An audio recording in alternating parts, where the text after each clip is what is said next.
need to hurry, no need to worry. Mr. Bluebird, how you do? Let the sunshine fill your heart with joy. Boys and girls, come out to play. Don't sit and ponder, look over yonder. Here come those lazy days.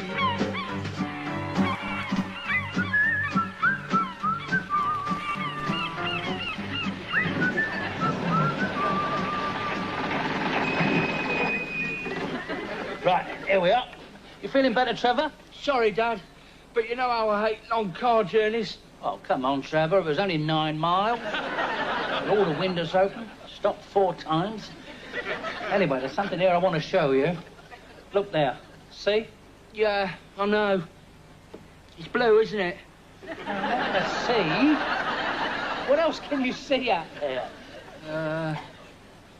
Sand? Oh, it's true. Look! There! Oh, you mean the pier. Exactly. Can we go on it? No, it's closed. Oh, what time's it open then? It doesn't. It's closed permanently, has been since 1932. Oh, I see. Well, why have we come all the way over here just to have a look at an old pier? Allow me to explain, Trevor. That pier is owned by Midbourne Council, and they have just put it up for sale. Oh. Hey, where are they going to find an idiot to buy a thing like that, eh? You already have, Trevor. Me. Or rather, us. You're joking. No. That pier, Trevor, is part of this country's heritage. And there it lies, closed, rusting, rejected. That's not right. Yeah, that may be, Dad, but why else? I mean, we don't know anything about running a pier. Listen, Trevor, did Columbus turn round to King John and say, I don't know anything about fighting armadas? No, of course he didn't. He just jumped on the Mayflower and off he went. Well, how much they want for it, then? That's a very reasonable question, eh? The asking price, Trevor, is 5 shillings. 5 bob? Don't be so daft. No, I promise you. That is all that Midbourne Council want for that prime example of British seaside history. Blimey. Naturally, anybody who buys it is going to have to guarantee to spend a certain amount on maintenance for the first 6 months. How much? £2,000. £2,000? Where are we going to get £2,000 from, eh? All right, Trevor. Calm down. Don't want your boil coming up again, do we? Sorry, Dad. Where are we going to get that sort of money from, eh? Right, listen. Where did my sister Laura move to a year ago? Oh, over here to Midbourne. Right. And who is my sister married to? Your brother-in-law. And what does Mr. Richard Talbot do? He's a bank manager. Precisely. Well, how's he going to help? I mean, you're not exactly mates, are you? You've kind of seen each other for at least 5 years. Oh, that's very true. Very true, Trevor. All the same, I have a feeling that there's a very good chance that Mr. La-di-da Talbot might give us a loan. Or my name is not Ron Archer. Oh, yes, I agree, Mrs. Reynolds. If your car's done 184,000 miles, it might well be time to change it. Especially if you're going to take up rallying. Right, see you on the 25th. Goodbye. Come in. It's only me, Mr. Talbot. Oh, good morning, Miss Baxter. Is that the mail? Yes, sir, and a list of your appointments for this morning. Thank you very much. As efficient as ever. Hello. Why is this letter still unopened? It's special. It's to you, sir, from me, a little card. Really? It's not my birthday. Oh, how nice. An old sailing ship. Frigate. Pardon? Oh, yes, I see what you mean. Happy anniversary. How thoughtful. Thank you. What anniversary? Yours, sir. It was exactly a year ago today that you arrived at Midbourne to take over as manager of this branch. Good Lord, so it was. Fancy you remembering that. Oh, I do, sir.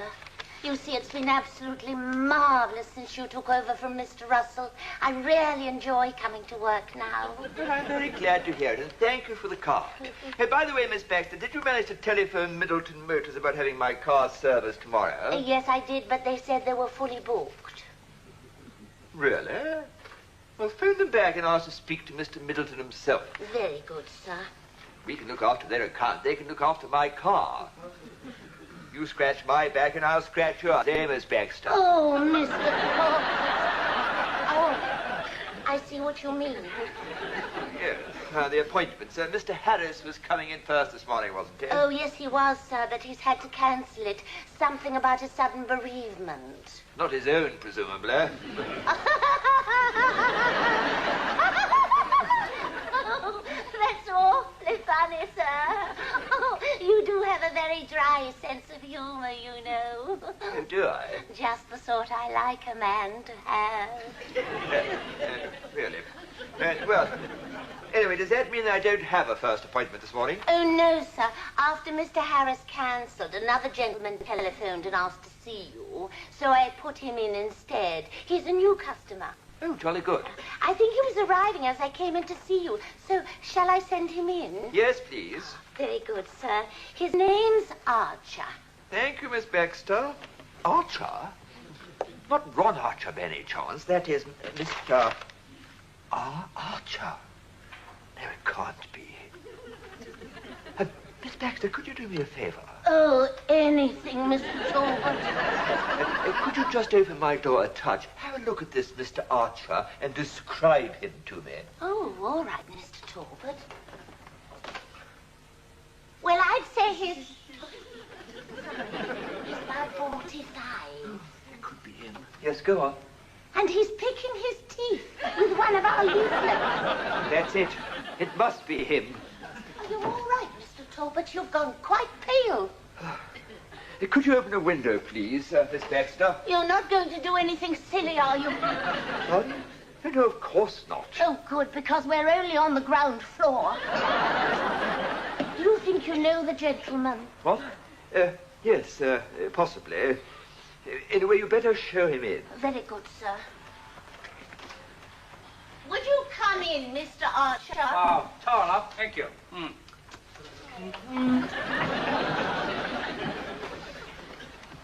Mr. Archer, sir. Hello, Dickie. Long time no see. Oh, indeed.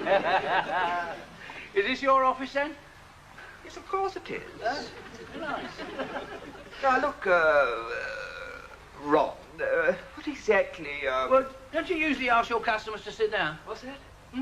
Won't you sit down? Oh, that's very kind of you. Thank you.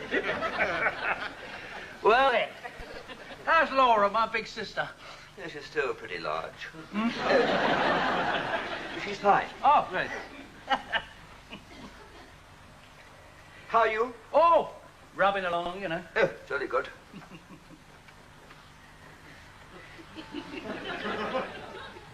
Any news of your wife?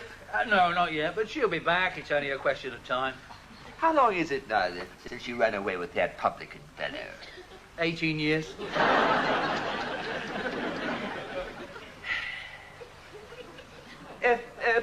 How's your son, Trevor? He's okay. He's working at our local Woolies. Oh, good.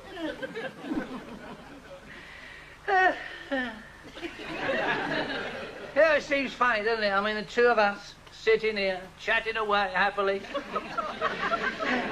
You know, I mean, you, an important bank manager, me, just an ordinary, everyday sort of a bloke. The two of us brought together by the sanity of marriage. Sanctity. Oh, yes, that's right, yes, yes. I mean, although we're brother-in-laws... Brothers-in-law. Yes, that's right, yes. But we haven't got much in common, have we? I think you've got much more in common than I have. Yes, well, anyway, the thing is, I am thinking of starting a little business venture over here in Midbourne, and I want to open a bank account over here. I see. Well, there's Lloyd's in the High Street, Barclays on the Parade. No. I want to open it here, with you. You know what I mean? Keep it in the family instead of in the post office. Yes, well, I see. All right. What sort of amount are we talking about? Well, I have applied to cash in these savings certificates. That's £4, 70 shillings and 9 pence. Now, that'll certainly put the bank back in its feet. And then this is my post office savings book. Now, I put a bit in here for Trevor's education, you know, university and that sort of thing. And you've never used it? No, well, the war put paid to all that, didn't it? And then again, Trevor went off the idea of being a brain surgeon. So how much is in there? There's £96, 14 shillings and 8 pence. Oh, well, that's a bit better. Yes, and then there's this 50 quid that I got for offloading 1,000 tins of government surplus snook. Listen, you wouldn't like a few tins, would you, Dickie? There's me. No. What? Thank you. Oh, all right. So let me see, altogether that makes 5 carry 1. Yes, that's £151, 12 shillings and 5 pence. What? That's exactly right. Yes, well, I should be getting the post office warrants any day now. Oh, well, come and see me then. No. I haven't finished yet. You see, I want a loan. A loan? Yeah. But you haven't even opened your account yet. Yes, well, I know that. But, I mean, there is so much at stake, Dickie. I mean, this whole venture depends on you. Well, it's most unorthodox, but I suppose there's no harm in taking a few details. Good. Purpose of loan. We want to buy Midbourne Pier. Wishes to buy Midbourne. Oh, sorry. Did you say you wanted to buy the pier? Yes, me and Trevor, yes. Don't be so ridiculous. Well, they only want 5 bob for it. Well, surely you don't need to borrow 5 shillings. Well, of course I don't know, but once having bought it, you then have to guarantee to spend a certain amount in maintenance. I don't understand this at all. Huh? The pier's closed, isn't it? Has been for several years. Well, that's right, yeah. And the middle bit's missing, isn't it? Well, we can put that back. But why? Why? Well, if you don't put it back, you won't be able to get to the end bit. No, I mean, why do you want to buy a broken-down old pier? Listen, that pier is part of this country's heritage. And if somebody doesn't buy it soon, the council's going to demolish it. It'll finish up as a heap of rubble and twisted metal. It's not far from that now. Oh, now, listen. I'd like to help. Oh, good. But head office would come down on me like a ton of bricks. Oh, I see. Oh, well, I had hoped that I wasn't going to have to mention this, but,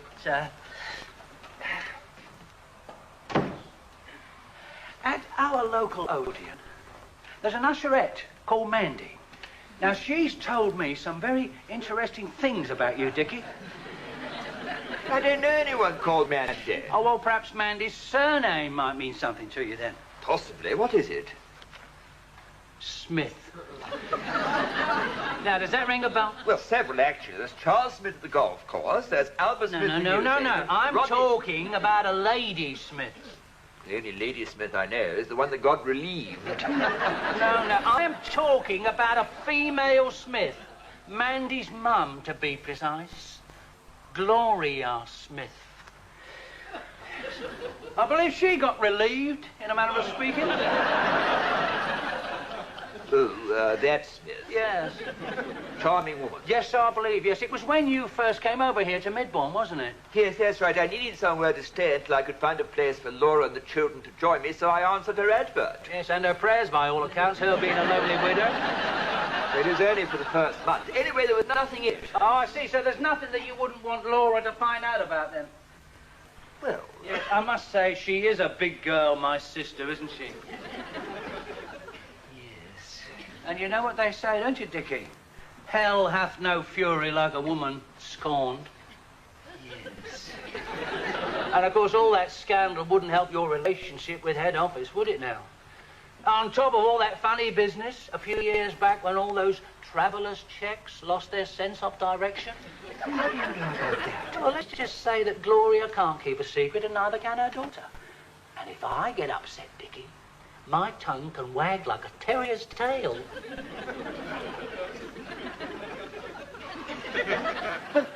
On reflection, I think I might be able to grant you a loan, everything being equal. Oh, good. Well, Trevor and me have got an appointment with the town clerk on Thursday. We'll see you there, 11:30. Well, look, I just think I could Oh, Mandy also told me that her mum had mentioned... 11:30 will be fine.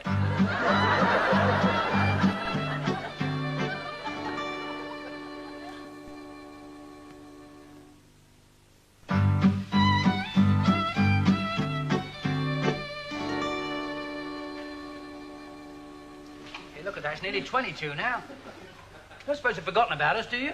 Perhaps they've just decided to demolish the pier after all. Do you know what you're saying? That pier was built in 1860 by Eugenius Birch. Who? Eugenius Birch. He's one of the greatest pier designers ever. Brighton, Eastbourne, Margate, they're all his. Really? I'd no idea. The town clerk will see you now, Mr. Archer. Oh, thank very much, yeah. Thank you. After you. Oh, all right. Mr. Ron Archer and Mr. Trevor Archer. Oh, come in, gentlemen. Morning to you. Morning to you, sir. My name's Cummings. I'm the town clerk, and... Oh, hello, Richard. Morning, Henry. What on earth are you doing here? Oh, he is our financial advisor. Is he? Am I? Well, anyway, take a seat, gentlemen. May I introduce Mr. Rawlings? He's our entertainment manager. Oh. Hello, Derek. You're looking well. Thank you, Richard. Nice to see you. And Mr. Winters, our head of publicity. Morning, Graham. How's Libby? Fine, thank you, Richard. And Laura? Blooming as usual. And last but not least, Mr. Short, the borough treasurer. Yes, of course. How are you, Frank? How are your geraniums this year? They're doing marvellously, Richard. And you should see my hibiscus. Bigger than ever, eh? Enormous. It's the leaf mold, Excuse me, I hate to interrupt this fascinating horticultural discussion, but do you think we can get on with the matter in hand, sir? Good idea. Now, Mr. Archer, you realise that the pier needs a good bit doing to it. Oh, yes, indeed, yes, but that pier must be saved. It's an historical monument. That's right. It was built in 1066 by Ignoramus Burke. Eugenius Birch. Oh, yeah, well, he had a hand in it as well. Yes, yes, yes. Well, we realise there's a lot of hard work to be done, but that pier could be a real asset to this town. Sticks out a mile. A quarter of a mile, actually. Oh, that's very funny. Did you hear that, Mr. Archer? What? You said it sticks out a mile, and then Richard said a quarter of a mile, actually. Tell me, Mr. Archer, what sort of plans do you have for the pier? Oh, well, of course, the first thing we've got to do is put back the missing bit. Otherwise, nobody will be able to go to the theatre. Ah. Now, what ideas have you for the theatre? Oh, well, many and varied. Well, it's very small, you know. We could try and get hold of wee Georgie Wood. Look, as borough treasurer, I think perhaps I should be talking to you about finance. Oh, well, in that case, can I hand you over to my financial advisor, Mr. Talbot? What? Oh, fire away. Well, Richard, as you know, there are some conditions attached to the sale of the pier in respect of maintenance. Yes, Mr. Archer did mention that. Perhaps you'd like to have a look at them. Thank you. What other ideas have you got for the pier, Mr. Archer? Well, boat trips, you know, trips around the lighthouse, that sort of thing. We haven't got a lighthouse. Oh, well, if you ever decide to build one, we'll be ready, won't we? Yes, and I think we should reinstate Madame Zara, the gypsy fortune teller, if she's still around. Yeah, she works for the council in forward planning. Is there something not quite clear, Richard? There are a couple of small points I'd like to discuss with Mr. Archer, if we could have a few moments together. Alone. I'll tell you what, the four of us will pop next door and set up a little tipple to cement the occasion, eh? Good idea, Henry. Right, what'll it be, then, Richard? Gin and tonic, if I may. Oh, yeah, I'll have the same, all right? Right, and what about you, young man? Have you got any orange? You want a gin and orange? No, just orange. All right. Well, away we go, gentlemen. I do hope we have a lemon. Well, there's a lemon here, all right. What's the matter, Diggy? Something up? Yes, my blood pressure. You never told me just how much you had to guarantee to spend on the pier, just how much you expected my bank to lend you. Well, you never asked. £2,000. That's right, £2,000 every 6 months for the first 3 years. What? Yeah. Does it say that? It's in the Gazette. It must be in there somewhere. But that's out of the question. Anyway, a manager would have to consult the bank's directors before he could lend a person that sort of money. Ah, yes, but I am not a person, am I, Diggy? Now, supposing I was 10 different people, 9 of them fictitious. You know what I mean? Don't be so ridiculous. What? That's quite impossible. Oh, is it? All right, Trevor, would you ask Mr. Cummins and his friends to come back in here, please? Yes, Dad. Just a minute, Ron. Just a minute, Trevor. What exactly are you going to say to them? Well, just that you don't feel that your bank is able to support me financially. Yes, off you go, Trevor. Right, Dad. Anything else? Well, yes, a few other things. Just a minute, Ron. Just a minute, Trevor. What sort of other thing? Well, for starters, the fact that the reason my wife left me 18 years ago was because she couldn't stand the disgrace of having had an affair with her brother-in-law. What? Yeah. And that she left me all alone to bring up Trevor, who's the fruit of your labours, so to speak. But none of that's true. Well, I know that, and you know that. But they don't know. But they're not fools. No one will believe a story like that. Yes, they'll believe me all right, especially when they hear about Gloria and all those travellers' checks that suddenly decided to stop at home. And what about all those nice little backhanders you get from the town and around building society? Yeah. Yes, they'll believe me all right, and so will your posh Masonic friends. You'll be out of that lot before you got a chance to unroll your trouser leg. Yeah, look at that. You know, when you two smile, the resemblance is quite uncanny. 10 different people, you say? That's right. 200 quid apiece is not much, is it? It'll take a lot of organising. There we are, then. All settled, is it? Well, All settled. Jolly good. There have been several people after the pier, so to avoid too much delay, the legal boys have already drawn up the necessary documents. that is very efficient. Or put it another way, hurry up and sign this before the pier falls over. Let's see, Richard, you're probably the most disinterested party here. Perhaps you'd like to sign this one. Yes, of course. Well, grab your glasses, gentlemen. Oh. Are you all right, young man? No. I've got a nosebleed. When did that come on? Just now, at UK bed. Excitement, I expect. Gentlemen, I give you a toast to the new owners of Midbourne Pier. The new owners of Midbourne Pier.